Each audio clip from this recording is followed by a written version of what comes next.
शिव गंजे खाऊले तुम खाऊच शिव भी विष पीते तुम टी पीऊन जदि ख्रीष्ट बोली जड़े महात्मा महापुरुष नाहांती बोली प्रमाणित करदेव ख्रीष्ट धर्मर सार रत्ता रमर धर्म कौन व्यक्ति उपर निर्भर करे आपको लगुच आज युवपीढ़ी ये सब को लेकिन सीरीयस अच्छा आज युवपीढ़ी को नष्ट करने अनेक उपाय आम शास्त्र कहला जुबैव धर्मशील जो सनातन संस्कृति आमर अच्छी तार प्रकृत तार मूल मूल्यबोध कौन संस्कृति हूँ आत्मा सभ्यता हूँ शरीर बर्तमान पर्व को गोटे मनोरंजन भित्तिक कर पर्व शब्दर अर्थ हूँ प्रिय पुराणे इंग्रेज माने जो 200-250 वर्ष आमको शासन कले से संस्कृति को नष्ट कर परिवर्तन सब आम देखा जन्मदिन कहतु नुआ वर्ष पालन कहतु तो यहाँ कौन बाध्यतामूलक आमर वर्ष आरंभ नुहे जनवरी पहला आमर वर्ष आरंभटा चैत्र शुक्ल प्रतिपदा। नमस्कार आज आम सांगरे अछंती विशिष्ट प्रवचक पंडित श्री वीरेंद्र पंडा। आज आम तांको सहित भारतर संस्कृति अपसंस्कृति विषय रे विस्तृत भाव में आलोचना करवा। आपन को स्वागत। नमस्ते। आज ये पॉडकास्ट रे आमे आपन को पई विभिन्न प्रकार विषय सब रखीछु। आमे आरंभ करवा। मोर प्रथम क्वेश्चन आपन को प्रश्न आपन को रहिबो हमर जो पाश्चात्यकरण चली आमर जो विभिन्न पाश्चात्य पर्वपर्वाणी सब चली यार प्रचलन भारतीय संस्कृति केबेठु आरंभ हैला आ लोकप्रिय केबेठु हबाकू लागिला। प्रथम कथा होची पर्वपर्वाणी भारतर अंग सहित जड़ित गोटे अंगांगी जड़ित किंतु पर्वर गोटे पाच्य पाश्चात्य न था। एबे मनीषर मस्तिष्क जेहेतु मनोरंजन युक्त हो सेमाने वर्तमान पर्व को जो उद्देश्य करा जाउथिला से कथा चिंतन न करी सेमान ताको गोटे मनोरंजन भित्तिक करिसथि। सेतिबाई पर्व शब्दर अर्थ बुझंतु प्रत्येक मनीष अनेक समय रे किछि ना किछि अपूर्ण थाए सर्वस्व केबे पूर्ण होई ना थाए काहर आध्यात्मिकतार अभाव कार शरीर अभाव काहर परिवार क्षेत्र अभाव कार संस्कृति क्षेत्र अभाव के राष्ट्र शक्ति क्षेत्र अभाव कि भावे मुझे राष्ट्र सेवा करी हुए तो ठीक रे करि पारुनी एमती अनेक जिनिस। पर्व शब्दर अर्थ हूँ प्रिय पूरणे अपूरण को पूरण करने को पर्व कहुए जमी आमर गोटे कथा अच्छी 12 मासरे 13 पर्व तार उद्देश्य हूँ कृषि भित्तिक समाज रे कृषकटी जितेबाला कादुओ सहित बिल सहित मिसी क्षेत सहित मिसे से भावे कौन सी पर्वपर्वाणी हेले मुझे बंधु बांधव सांगसाथी मान सहित मिसबी भावर विनिमय करी बंधु सहित मिसला से दुख सुख मु जानी मो दुख सुख से जानिबे यही सब दृष्टि आमर पर्व पालन होता। पर्व किंतु वर्तमान पाश्चात्यर जो प्रभाव पड़ा दृष्टि विशेषतः मोगल मान साम्राज्य एते है ना इंग्रेज माने जो 200-250 वर्ष आमको शासन कले से समय से आमर संस्कृति को नष्ट कर भाविले जो देशर मूल भित्ति गुरुकुल जदि गुरुकुल संस्कृति को नष्ट न करा ए देश को बहुदिन आम पराधीन कर रखिपारू ना से गोटे उन्नत विचार ने आम संस्कृति को भूल जड़े बाहर संस्कृति को भल बोली जड़े साधारण लोकटी एत कथा बुझीना से कथा को ग्रहण करने यथा नववर्ष जन्मदिन एमती अनेक जिनिस को सेमाने पालन करने कथा कहले किंतु आमे जो पद्धति करुटा भूल तांको पद्धति ठीक बोली बुझेले या द्वारा साधारण लोकटे भाविला बोध हुए आमे जहाँ करुचु भूल जहाँ कहते ठीक किंतु सेमाने यदि शास्त्र वेद उपनिषद दर्शन गीता पढ़ते जानते आम देशर संस्कृति केते पुरातन और केते संस्कार संपन्न और केते दृढ़ एक जानिपार लोक जने कौन एते हमर जो माने विभिन्न संस्कृति शास्त्र ये सब जिनस रही से कौन ये सब पढ़िले एबे बुझी परिबे नहीं पढ़ा बुझा दरकार नहीं आमको शास्त्र अर्थ जानापी 3टी बाट कहुई चतुर्थ बाट अच्छी 3टी बाट हूँ मुख्य तुम वेदादि शास्त्र पढ़ जदि न पढ़ी पार स्मृति आदि ग्रंथ पढ़ स्मृति मैंने जो विधि निषेध कहुई गुरुजन मान भक्ति करने उचित कहुई आउ गुरुजन मान को कष्ट देवा उचित नुहे बोली कहुई गोटे विधि रे कहुई गोटे निषेध रे कहुई तृतीय कहुई जदि तुम यू पढ़ी पारि पार ना तुम कार्य व्यस्तता भितर ताले गोटे ऋषि मुनि सज्जन मानकर विधि को अनुकरण कर तुम कर ଧର ବାପ ଗୋସାବା ଆମର କ'ଣ କରୁଥିଲେ, ଆମ ପୂର୍ବପୁରୁଷମାନେ କ'ଣ କରୁଥିଲେ, ଆମେ ତ ତାକୁ ଅନୁକରଣ କରିପାରିବୁ। ହୁଁ, ଆମେ କେବେ ଦେଖିଥିଲେ କି ଆମର ପୂର୍ବପୁରୁଷମାନେ ଜନ୍ମଦିନରେ କାଟି ଖାଉଥିଲେ? ନା, ଆମେ ତାକୁ ଅନୁକରଣ କରିବା। ଆଜ୍ଞା। ସେମାନେ ଯେମିତି କରୁଥିଲେ ଆମେ ସେମିତି କରିବା। ଆଜ୍ଞା କୌଣସି ଶାସ୍ତ୍ର ପଢ଼ିବା ଦରକାର ନାହିଁ। ଆଜ୍ଞା ଶାସ୍ତ୍ରଜ୍ଞମାନଙ୍କ ପାଖରେ ବସିଲେ ତମେ ବହୁତ କଥା ଜାଣିପାରିବ। ଆଜ୍ଞା ତେଣୁ ସେମାନେ ଏଇଥିପାଇଁ ଗୋଟେ ସରଳ ପଦ୍ଧତି କରିଥିଲେ, ତମେ ଜ୍ଞାନୀ ଗୁଣୀ ଲୋକଙ୍କ ସଙ୍ଗତିରେ ଆସ ଏବଂ ତମେ ଜ୍ଞାନକୁ ଅତି କମ୍ ସମୟରେ ମଧ୍ୟ ତୁମେ ପାଇପାରିବ। ଯୋଉ ସନାତନ ସଂସ୍କୃତି ଆମର ଅଛି ତାର ପ୍ରକୃତ ତାର ମୂଳ ମୂଲ୍ୟବୋଧ କ'ଣ? ସଂସ୍କୃତି ଓ ସଭ୍ୟତା ଦୁଇଟା ଗୋଟେ ପୃଥକ ଜିନିଷ। ସଂସ୍କୃତି ହେଉଛି ଆତ୍ମା, ସଭ୍ୟତା ହେଉଛି ଶରୀର। ଶରୀର ପରିବର୍ତ୍ତନ ହୁଏ। ଆମେ ଚାଳ ଘରେ ଥିଲେ, ପକ୍କା ଘରେ ରହିଲେ, ଏଇଟା ସଭ୍ୟତାର ପରିବର୍ତ୍ତନ। କିନ୍ତୁ ସଂସ୍କୃତି ହେଉଛି ମୁଁ ଯେଉଁଠି ରହିଲେ ବି ମୋ ବାପା ମାଆଙ୍କୁ ପ୍ରଣାମ କରିବି। କଥାରେ ବୁଝିବି, ମୁଁ ଯେଉଁଠି ରହିଲେ ବି ମୋ ବାପା ମାଆଙ୍କ ଆଦେଶ ମାନିବି, ଯେଉଁଠି ରହିଲେ ବି ଗୁରୁଜନମାନଙ୍କର ସେବା କରିବି, ଲଘୁଜନମାନଙ୍କୁ ନିର୍ମାଣ କରିବି, ମୋ ଘରେ ଥିବା ଯେଉଁ ଆମର ପାରିବାରିକ ପରମ୍ପରା ତାକୁ କେବେ ବିଚ୍ୟୁତ ହେବି ନାହିଁ ବା ସେଥିରୁ କେବେ ବିଚ୍ୟୁତ ହେବି ନାହିଁ। ଏଇଟା ହେଲା ଆତ୍ମା, ଏଇଟା ହେଲା ସଂସ୍କୃତି। ଇଏ ସଂସ୍କୃତିର ପରିବର୍ତ୍ତନ କେମିତି ହେବ? ଆପଣଙ୍କୁ ଲାଗୁଛି ଆଜିର ଯୁବପିଢ଼ି ଏସବୁକୁ ନେଇକି ସିରିୟସ୍ ଅଛନ୍ତି? ଆଜିର ଯୁବପିଢ଼ିକୁ ନଷ୍ଟ କରିବା ପାଇଁ ଅନେକ ଉପାୟ କରାଯାଇଛି। ଭାରତକୁ ପରାଧୀନ କରିବା ପାଇଁ 2-3 ପ୍ରକାର ଚେଷ୍ଟା କରାଗଲା। ପାଶ୍ଚାତ୍ୟ ପଦ୍ଧତିରେ ଶିକ୍ଷା ପଦ୍ଧତି ଗୋଟିଏ, ନମ୍ବର 2 ପିଲାମାନଙ୍କୁ ଭୋଗ ବିଳାସ ପ୍ରିୟ କରିବା, ତୃତୀୟ ପିଲାମାନଙ୍କୁ ବିଭିନ୍ନ ପ୍ରକାର ଇନ୍ଦ୍ରିୟ ଜନିତ ପ୍ରଲୋଭନ କରିବା। ଏଥିପାଇଁ ଆଜିର ଯୁବ ସମାଜ ନଷ୍ଟ ହୋଇଛି। ଆମ ଶାସ୍ତ୍ରରେ କୁହାଯାଉଥିଲା ଯୁବୈବ ଧର୍ମଶୀଳ ସ୍ୟାତ୍। ଯଦି ଧାର୍ମିକ ହେବାର ଅଛି ତାହେଲେ ଯୁବକ ଅବସ୍ଥାରେ ହୁଅ। କାହିଁକି? ଆପଣମାନେ ସାଧାରଣ ଛୋଟିଆ କଥା ବୁଝିବେ। ଚାଳ ଘର କେବେ ଦେଖିଥିବେ? ଆଜ୍ଞା ଚାଳ ଘର ପୋଡ଼ିଗଲା ବେଳେ ଯଦି ଜଣେ ଲୋକଙ୍କୁ ଡାକିକି ବାଡ଼ିରେ କୂଅ ଖୋଳୁଥିବ, ତାକୁ ଆପଣ ମୂର୍ଖ କହିବେ ନା ଜ୍ଞାନୀ କହିବେ? ଘର ପୋଡ଼ି ଯାଉଛି, ଜଣେ ଲୋକ ଡାକିକି ଘରେ ବାଡ଼ିରେ କୂଅ ଖୋଳୁଛି, ତାକୁ ଲୋକ ପଚାରିଲେ କୂଅ କାହିଁ ଖୋଳୁଛୁ? ନା ପାଣି ବାହାରିଲେ ଲିଭେଇବି। ତାକୁ ଆପଣ ମୂର୍ଖ କହିବେ ନା ମୂର୍ଖ କହିବେ? ଆମ ଦେଶ ସେଇ ଅବସ୍ଥା। ଯେଉଁ ଅବସ୍ଥାରେ ଆଦୌ ସେ ଉଠି ପାରୁଥିବନି, ବାଡ଼ି ଦରକାର, ଚାଲି ପାରୁଥିବନି, 3 ଜଣ ଲୋକ ହେଲେ ସାହାଯ୍ୟରେ ଲୋକଙ୍କୁ କୁହାଯାଇଛି ସେଇ ସମୟରେ ଧର୍ମ କର। କେଉଁ ସମୟରେ? ନା ବୃଦ୍ଧା ସମୟରେ। ଯୁବକ ସମୟରେ କେବଳ ଭୋଗ କର। ଆଜ୍ଞା ବୁଝିଲେ କି? ଏଇ ଯେଉଁ ପାଶ୍ଚାତ୍ୟ ଲୋକଙ୍କୁ ଯେଉଁ ଭୁଲ ମାର୍ଗ ଦିଆଗଲା, ଯେଉଁ ସମୟରେ ଧର୍ମ କରିବା କଥା ସେ ସମୟରେ ଭୋଗ କରିବା କଥା କହିଲେ, ଯେଉଁ ସମୟରେ ପ୍ରକୃତ ଈଶ୍ୱରଙ୍କର ଆରାଧନା କରିଥାଏ ସେହି ସମୟରେ ଆମକୁ କହିଲେ ଯେ ତମେ ଏସବୁ କଥା କରିବାର ଆବଶ୍ୟକତା ନାହିଁ। ତେଣୁ ଯୁବକମାନଙ୍କୁ ମୁଁ ପ୍ରାୟ ବର୍ତ୍ତମାନ ମହାବିଦ୍ୟାଳୟ ମାନଙ୍କର ବୁଲିବା ଭିତରେ ମୋର ଅନୁଭବ ମୁଁ ଦେଖୁଛି, ଯୁବକମାନେ ଖରାପ ନୁହନ୍ତି, ସମସ୍ତେ ଖରାପ ନୁହନ୍ତି, କିନ୍ତୁ ତାଙ୍କୁ ଏଭଳି ଭାବରେ ସଂସ୍କାର ଦିଆଯାଇଛି, ସେମାନଙ୍କୁ କୁହାଯାଇଛି ଏଇ ସମୟରେ ଭୋଗ କରିବନି, ତା ଭୋଗ କରିବ କେବେ? ଲୋକଙ୍କୁ ବୁଝେଇ ଦିଆଯାଇଛି ତମର ଯେତେବେଳେ ଦାନ୍ତ ପଡ଼ିଯିବ ତମେ କ'ଣ ଟାଣ ଜିନିଷ ଖାଇବ, ତମର ଯେତେବେଳେ କେଶ ଧଳା ହେଇଯିବ ସେତେବେଳେ କ'ଣ ଭୋଗ କରିବ? ବର୍ତ୍ତମାନ ବୟସ ଠିକ୍ ଅଛି, ଇନ୍ଦ୍ରିୟମାନେ ଭଲ କାମ କରୁଛନ୍ତି, ଏହି ସମୟରେ ଯେତେ ପାରୁଛ ଭୋଗ କର। ଧର୍ମ ଅଧର୍ମ ଜ୍ଞାନ ଅଜ୍ଞାନ ସେସବୁ କଥା ଚିନ୍ତା କର ନାହିଁ। ଏଇ ଯେଉଁ ଭୋଗ ବିଳାସର ସଂସ୍କୃତି ଆମକୁ ଶିଖେଇ ଦିଆଗଲା, ଏଥିପାଇଁ ଯୁବପିଢ଼ି ଖରାପ। ଆମର ଯେଉଁ ସାଂସ୍କୃତିକ ଆମର ଯେଉଁ ପରିବର୍ତ୍ତନ ସବୁ ଆମର ଦେଖାଯାଉଛି, ଜନ୍ମଦିନ କୁହନ୍ତୁ, ନୂଆବର୍ଷ ପାଳନ କୁହନ୍ତୁ, ତ ଏଇଟା କ'ଣ ବାଧ୍ୟତାମୂଳକ ନା ଏଇଟା ଗୋଟେ ମାନେ ପ୍ରାକୃତିକ ପ୍ରକ୍ରିୟା? କୌଣସି ପ୍ରାକୃତିକ ପ୍ରକ୍ରିୟା କିମ୍ବା ବାଧ୍ୟତାମୂଳକ ନୁହେଁ। ଇଏ ହେଉଛି ଆଜିର କିଛି ଲୋକମାନଙ୍କର ଅଜ୍ଞତା, ଅର୍ଥ ନ ଜାଣିବାର ପ୍ରବୃତ୍ତି। ଆମେ ଜାଣିବାକୁ ଇଚ୍ଛା କରିନୁ। ଆମେ ଯେଉଁ ସୃଷ୍ଟିରେ ଅଛୁ, ଏ ସୃଷ୍ଟିର ବୟସ 200 କୋଟି, 196 କୋଟି 8,53,126 ବର୍ଷ। ଆଗାମୀ ଚୈତ୍ର ଶୁକ୍ଳ ପ୍ରତିପଦାରେ 127 ବର୍ଷ ହେବ। ତେଣୁ ଆମର ବର୍ଷ ଆରମ୍ଭଟା ଚୈତ୍ର ଶୁକ୍ଳ ପ୍ରତିପଦା। ଆମର ବର୍ଷ ଆରମ୍ଭ ନୁହେଁ ଜାନୁଆରୀ 1। ଖ୍ରୀଷ୍ଟଙ୍କୁ କୌଣସି ଐତିହାସିକ, କୌଣସି ଇତିହାସକାର ଯଦି ଖ୍ରୀଷ୍ଟ ବୋଲି ଜଣେ ମହାତ୍ମା ମହାପୁରୁଷ ନାହାନ୍ତି ବୋଲି ପ୍ରମାଣିତ କରିଦେବ, ଖ୍ରୀଷ୍ଟ ଧର୍ମର ସାର ରହିବ, ସତ୍ତା ରହିବ। ବୁଝିପାରୁଛନ୍ତି? ଆମର ଧର୍ମ କୌଣସି ବ୍ୟକ୍ତି ଉପରେ ନିର୍ଭର କରେ ନା। ଆମର ଧର୍ମ ଈଶ୍ୱରଙ୍କ ଉପରେ, ପ୍ରକୃତି ଉପରେ ନିର୍ଭର କରେ। ପ୍ରକୃତି ଯେତେବେଳେ ପରିବର୍ତ୍ତନ ହୁଏ ସେତେବେଳେ ନୂଆବର୍ଷ ପାଳନ କରାଯାଏ। ବେଦରେ ଗୋଟେ ସୁନ୍ଦର ମନ୍ତ୍ର ଅଛି, ମଧୁଶ୍ଚ ମାଧବଶ୍ଚ ବାସନ୍ତିକା ବୃତୁ। ବସନ୍ତ ଋତୁରେ ଆମର ନୂଆ ବର୍ଷ ପାଳନ କରାଯାଏ। କାହିଁକି? ଚୈତ୍ର ଶୁକ୍ଳ ପ୍ରତିପଦାରେ ପୁରୁଣା ପତ୍ର ଝଡ଼ିଥାଏ, ନୂଆ ପତ୍ର ହୁଏ, ପ୍ରକୃତିରେ ସେତେବେଳେ ନୂତନ ସବୁଜିମା ବି ଥାଏ। ଏହି ସମୟରେ ନୂଆ ବର୍ଷ ପାଳନ କରାଯାଏ। ଆମକୁ ଇଂରେଜମାନେ ଶାସନ କଲାବେଳେ ବୁଝେଇଲେ ଖ୍ରୀଷ୍ଟଙ୍କର ନାମକୁ ନେଇ ଆମେ ନୂଆ ବର୍ଷ ପାଳନ କରିବା।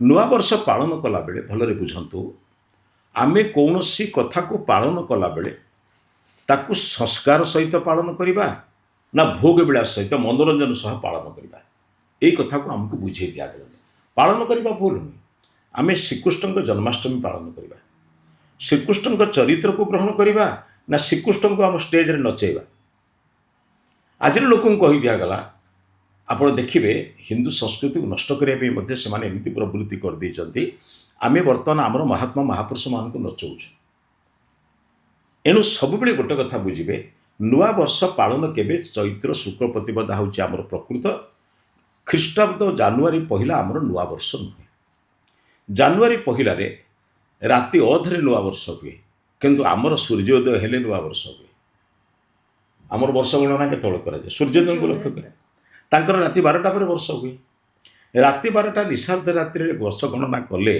सेमानंकु विभिन्न प्रकार निशाद्रव्य ग्रहण करिबा मनोरंजन करिबा परस्पर परस्पर सौजन्य को भूली नाच गीत करिबा ई सब दृष्टिकोण सृष्टि हुए काहेकि तांको परंपरा रे विवाह संस्कार नहीं किछि दिन सांगरे रहंती परस्पर परस्पर को विच्छेद हुए तेणु से जीवन में यही कथा जो वर्ष मृत्यु पर्यंत बंचा एभली कौन संस्कार ना से माने केवल भावी जो सुख मिल से आम सबकि परिवर्तन कर किंतु आम भारत संस्कृति कहे थरे वरण कले मरण पर्यंत रहा तेणु मोर कह कथा नुआ वर्ष को आज पिला माने जेमिति पालन करुँच मोर आजिकार युवक मानू आजिकार बंधु मान अनुरोध नुआ वर्ष आमर जानुआरी पहला नुहे तो विश्व तो एक सब समस्ते नुआ वर्ष से गोटे दिन पालन करुछंती आमे विश्व सहित एक हबानी केमिति देखंतु आम तो नुआ वर्ष ना नुआ वर्ष तो चैत्र नुआ वर्ष पालन कर कहीं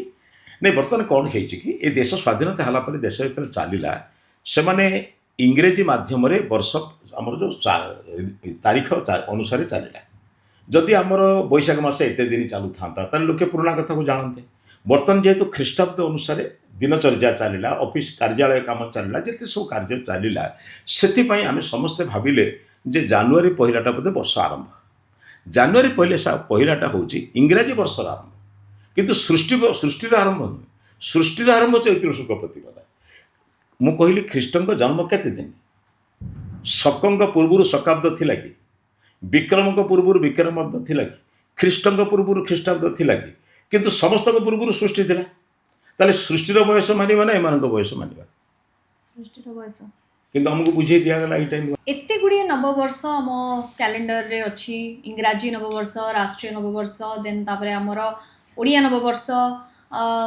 एवं अन्य विभिन्न जगह तांकर मध्य नववर्ष पालन करा जाए तो ओडिया नववर्ष आउ हमर जो राष्ट्रीय नववर्ष पालन होउची सेथिरे गोटे मास रो तफात पूरा रहि जाउची ई लोकन को बहुत कंफ्यूज कर दोउची जिंसटा तो सेटा कोन देखो एथिरे संदेह किंबा कौन प्रकार मनरे द्वंद्व रखा आवश्यकता नुहे कहीं आमर सौर नववर्ष विषुव संक्रांति आरंभ हुए चांद्र नववर्ष चैत्र शुक्ल प्रतिपदार आरंभ हुए अनेक लोक माने सूर्यंकर अयन को लक्ष्य करी करते जमी सूर्य उत्तरायण मकर संक्रांति हुए से मकर संक्रांति मध्य अनेक लोक वर्ष मानते सेटा हला जेहेतु भारत अनेक भाषाभाषी अनेक वस्त्रभूषा अनेक सांस्कृतिक कार्यक्रम सहित बा विभिन्न प्रदेश विभिन्न प्रकार सांस्कृतिक कार्यक्रम अच्छी तेणु सेमानंकर संस्कृति सहित या जड़ित जो माने जिमिति आंध्र प्रदेश आदि लोक माने पोंगल पर्व पालन करती से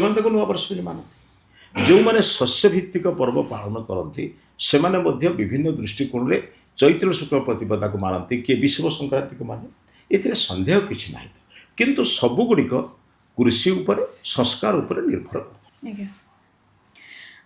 आमर जो इंग्राजी कैलेंडर रही से अनुसार कौन आमर जो कार्यालय जो परिचालना होउची ओडिया रे ही परिबनी हे परिबो ना शब्दटा नुहे मु तो कहूची आमे जेतले पिलाटी बेले संस्कृत पढुथलो सेते बेले अवकाश रविवार नथिला प्रति अष्टमी दिन शुक्ल पक्ष अष्टमी और कृष्ण पक्षर अष्टमी एवं अमावास्या पूर्णिमा छुट्टी थी सप्तमी दिन अधा स्कूल अष्टमीटा पूर्ण छुट्टी आमे पढ़ीचु माने आमर बयस बर्तमान जेते चिंतन कले 70-75 वर्ष तो पूर्व एमिति काई अष्टमी रे कोन पाई ମାନେ ଛୁଟିଟା ରବିବାର ନଥିଲା, ଆମେ ରବିବାରକୁ ଛୁଟି ଦିବସ ବୋଲି ମାନୁନଥିଲୁ। ଆଜ୍ଞା ରବିବାରକୁ ଆମକୁ ଖ୍ରୀଷ୍ଟ ଧର୍ମ ବାଲା ଦେଲେ। ହଁ କିନ୍ତୁ ଆମର ଅଷ୍ଟମୀରେ କାହିଁକି ଆପଣ ଯେମିତି କହିଲେ ଅଷ୍ଟମୀ ସପ୍ତମୀ- ଶବ୍ଦର ଅର୍ଥ ହେଉଛି ପ୍ରତିପକ୍ଷ 7-8 ଦିନ ଭିତରେ ତ ଗୋଟେ ଛୁଟି ରହିବ, ଆଜ୍ଞା ତେଣୁ ଅଷ୍ଟମୀଟା, ସପ୍ତମୀ ଗଲା ପରେ ଅଷ୍ଟମୀ ଦିନ ଛୁଟି ରହୁଥିଲା, ଆଜ୍ଞା ପୁଣି ନବମୀ ପରେ ପୁଣି ଅମାବାସ୍ୟା ଦିନ ଛୁଟି ରହୁଥିଲା, ତେଣୁ ଆଜ୍ଞା। ଗୋଟେ 15 ଦିନ ଭିତରେ 2ଟା ଛୁଟି ମିଳୁଥିଲା। ଯେମିତି ଗୋଟେ ମାସରେ ଆମେ 4ଟି ରବିବାରକୁ ଏବେ ଉପଯୋଗ କରୁଛୁ, ସେତେବେଳେ 4ଟି ଛୁଟି ଉପଯୋଗ କରାଯାଉଥିଲା। ମୋର କହିବାର କଥା, ଅଷ୍ଟମୀ କାହିଁକି କରାଗଲା ସେଇଟା ବଡ଼ କଥା ନୁହେଁ। ଆମେ ଅଷ୍ଟମୀ ବା ପରିବର୍ତ୍ତନ କରିପାରିବା, କେବଳ ଯେ ଇଂରାଜୀ କ୍ୟାଲେଣ୍ଡର ଦ୍ୱାରା ସରକାରୀ କର୍ମଚାରୀ କାର୍ଯ୍ୟାଳୟ ଚାଲିବ, ଓଡ଼ିଆ ଦ୍ୱାରା ଚାଲିବ ନାହିଁ, ଏଇଟା ସମ୍ଭବ ନୁହେଁ। ପୃଥିବୀର ଅନେକ ଦେଶ ଅଛି, ସେମାନେ କେବେ ଏଇ କ୍ୟାଲେଣ୍ଡର ମାନନ୍ତି ନାହିଁ, ସେମାନଙ୍କ ରାଷ୍ଟ୍ର ଚାଲିଛି ନା। ଆଜ୍ଞା ଇଏ ଗୋଟେ ମାନସିକତା, ତେଣୁ ଏକ ଏହା ମାନସିକତା ସମ୍ଭବ। ଚାହିଁଲେ ବଦଳେଇ ଦେଇପାରିବା। ହଁ, ସେଥିରେ ଅବଶ୍ୟ ଗୋଟିଏ ବଡ଼ କଥା ହେଉଛି ରାଜା ଚାହିଁଲେ ହେବ, ଇଏ ସଂସାରଟା ଆମେ ଚାହିଁଲେ ହେବ ନାହିଁ।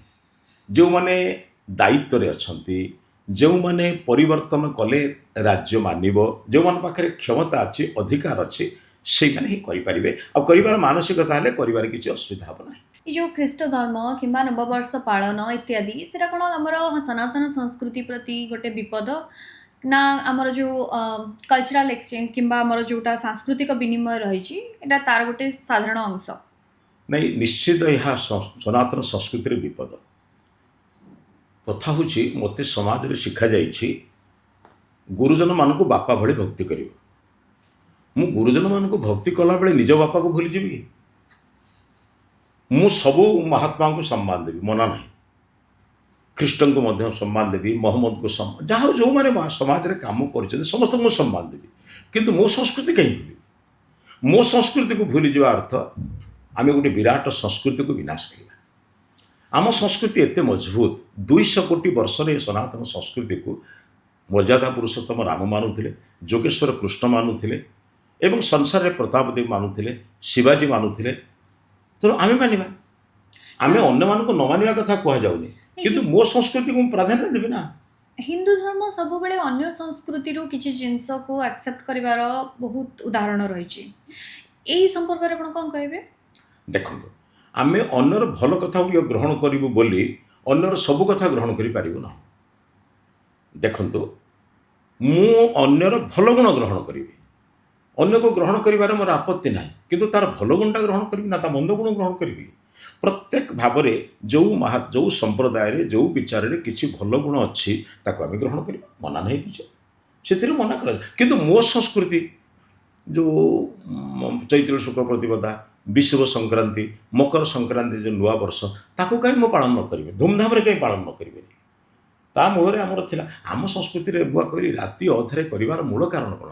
ନାଚ ଗୀତ ବିଭିନ୍ନ ପ୍ରକାର କରିକି ଏ ଅବସ୍ଥାରେ ବର୍ତ୍ତମାନ ଆମର ଯୁବାବର୍ଗ, ଆମର ମା' ମାନେ, ଆମର ଭଉଣୀମାନେ, ଆମର ବିଭିନ୍ନ ବୟସ ଲୋକମାନେ ବର୍ତ୍ତମାନ ଯେଭଳି ଭାବରେ ନୂଆବର୍ଷ ପାଳନ କରୁଛନ୍ତି, ଆମେ ଜଣେ ସଭ୍ୟ ଜଗତରେ ଥିଲାବେଳେ ଏଗୁଡ଼ିକ ଗ୍ରହଣ କରିପାରିବା ତ? ଇଏ ପ୍ରଶ୍ନ ନିଜକୁ ପଚାରିବା। ମୋର ଗୋଟିଏ ଝିଅ ଯଦି ରାତି ଅଧରେ କେଉଁଠି ନାଚିବାକୁ ଯାଏ, ମୁଁ ଜଣେ ବାପା ହିସାବରେ ଯେମିତି ଗ୍ରହଣ କରିପାରୁନି, ସମାଜରେ ଏଇଗୁଡ଼ିକ ଯେତେବେଳେ ଚାଲୁଛି, ପୁଅ ଝିଅମାନେ ଯେତେବେଳେ ଉଦ୍ଭ୍ରାନ୍ତ ଭାବରେ ବୁଲୁଛନ୍ତି, ଏକ ସଭ୍ୟ ସମାଜ ଗ୍ରହଣ ନ କରି ବରଂ ଏହାର ବିରୋଧ କରିବା ଦ୍ୱାରା ଆମ ସଂସ୍କୃତିର ମହାନତା ପ୍ରମାଣିତ ହେବ ଏବଂ ଯୁବ ସମାଜ ଆଧ୍ୟାତ୍ମିକତାରେ ଅନୁପ୍ରାଣିତ ହେବେ। ଭାରତର ଧର୍ମ ନିରପେକ୍ଷତା ଏବଂ ବହୁତ୍ୱବାଦୀ ଯେଉଁ ସମାଜ ରହିଛି, ବିଭିନ୍ନତାବାଦୀର ଯେଉଁ ସମାଜ ରହିଛି, ସେଥିରେ ବିଭିନ୍ନ ପର୍ବ ପାଳନର କ'ଣ ସବୁ ସ୍ଥାନ ରହିଛି? ବିଭିନ୍ନ ସମ୍ପ୍ରଦାୟ ଯେହେତୁ ଅଛି, ବିଭିନ୍ନ ସମ୍ପ୍ରଦାୟ ବାହାରେ। ବଡ଼ ବେଳେବେଳେ ମୁଁ ଭାବେ, ଆଜ୍ଞା, ଗୋଟିଏ ଚନ୍ଦ୍ରକୁ ମୁସଲମାନ ଭାଇଟିଏ ରୋଜା ସମୟରେ ପାଳନ କରେ, ସେଇ ଚନ୍ଦ୍ରକୁ ହିନ୍ଦୁ ଧର୍ମର ମୋର ଝିଅ ଓ ଭଉଣୀମାନେ କୁମାର ପୂର୍ଣ୍ଣିମା ଦିନ ପାଳନ କରନ୍ତି। ଚନ୍ଦ୍ର ଅଲଗା ନୁହେଁ, କିନ୍ତୁ ଲୋକ ଅଲଗା। ବୁଝିପାରୁଛନ୍ତି ତ? ତାହେଲେ ଏଇ ଯେଉଁ ଚନ୍ଦ୍ରକୁ ନେଇ, ସୂର୍ଯ୍ୟକୁ ନେଇ, ପୃଥିବୀକୁ ନେଇ ଆମକୁ ଅଲଗା କରିଛନ୍ତି ଏମାନେ ସମ୍ପ୍ରଦାୟ, କିନ୍ତୁ ଏକମାତ୍ର ପୃଥିବୀକୁ, ଚନ୍ଦ୍ରକୁ, ସୂର୍ଯ୍ୟଙ୍କୁ ଦେବତା ମାନିବା ଇଏ ହେଉଛି ଆମ ହିନ୍ଦୁ ଧର୍ମ, ସନାତନ ଧର୍ମର ଅଭ୍ୟାସ। ଆମେ କେବେ ଚନ୍ଦ୍ରକୁ ନେଇ ବିବାଦ କରିନୁ। ତେଣୁ ମୋର କହିବାର କଥା ହେଉଛି, ଆମେ ସମ୍ପ୍ରଦାୟର ଯେତେ ସମ୍ପ୍ରଦାୟ, ସବୁ ସମ୍ପ୍ରଦାୟର ଜଣେ ପ୍ରତିଷ୍ଠାତା ଅଛନ୍ତି, ତାଙ୍କର ଏକ ନିୟମ ଅଛି, ମାନେ କେଉଁ ନିୟମ ମାନିବେ, କେଉଁ ନିୟମ ମାନିବେନି, କ'ଣ ଖାଇବେ, କ'ଣ ଖାଇବେନି, ନିୟମ ଅଛି। କିନ୍ତୁ ଆମର ଯେଉଁ ସନାତନ ସଂସ୍କୃତି, ଦୀର୍ଘ 200 ବର୍ଷର ବା 200 କୋଟି ବର୍ଷର ସଂସ୍କୃତି, ଇଏ ଆମକୁ ଭୂମି ସହିତ, ଭୂମିରୁ ଭୂମା, अर्थ आम पृथ्वी ठारू आरंभ करी परमात्मा पर्यंत नापी सबकि वैज्ञानिक कारण तैयारी होती आमर पिलामाने जो दिन ये विज्ञान को बुझे से दिन केवे अन्य प्रति एत आग्रह न हो निज संस्कृति आनंदित है। ये जो युवपीढ़ी टिके बेसी पाश्चात्य पर्व आड़ को ढलुचंती तार मूल कारणटी कौन रही? मूल कारण हूँ परिवार में बर्तमान धर्मर आलोचना ना आम परिवार में बापा माँ मैंने आम धर्म संपर्क में पिला ठीक रे बुझाऊना कि आमर जो विभिन्न प्रकार मंदिर मानक बर्तमान यही सब विषय आलोचना एत होना। आज मंदिर मानक गीता आलोचना होनी, रामायण आलोचना होनी, भागवत आलोचना जो जो ग्रंथ गुड़िक आलोचना हेले आम पिला माने जानते। देखंतु अनेक पिला माने कहीं पाश्चात्य संस्कृति होउचंती तांका पाखरे अन्य किछि मिलू नाही, न मिलिले से मते किछि गुटे करिवे। मु एबे जनसाधारण सहित आपन पचाउछि पिला जन्म हेले उत्सव करिया ना बापा मले उत्सव करिया? पिला जन्म हेले उत्सव करिया। आज्ञा भगवान आसिले उत्सव करिया ना भगवान गले उत्सव करिया? भगवान आसिले। आम एबे बर्तमान डीजे बजे नाचुछु केतेबेले मसाणी बेले कहीं आमको बुझे दिगला आमको बुझे दिगला भगवान को विदायटा गोटे खुशी विदाय। ताले भगवान का विदाय बेले आम बर्तमान दुखर विदाय देवा दरकार ना नुहे। षष्ठी दिन माँ आसी आम गाँव को दुर्गा पूजा आरंभ होता षष्ठी सप्तमी अष्टमी नवमी दशमी पर्यंत आध्यात्मिक परिवेश भितर आम थिलु। एकादशी दिन जो माँ को विदाय देलु आउ से आध्यात्मिक परिवेश रहिबो नाही आम दुखर सहित विदाय देवा था किंतु किए आम मुंड को पुरेदेला विदायटा मनोरंजन ये अनेक जिनस भूल जिनस आम भितर प्रवेश कर जाइए।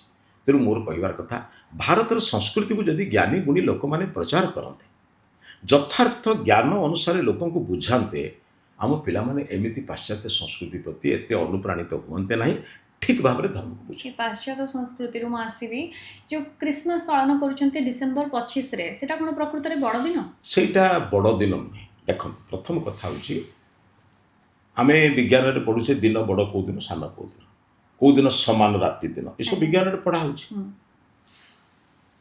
ख्रीष्ट धर्म को पालन करुवा बंधु मैंने से जीशु ख्रीष्ट जन्मदिन को बड़ दिन पालन कले।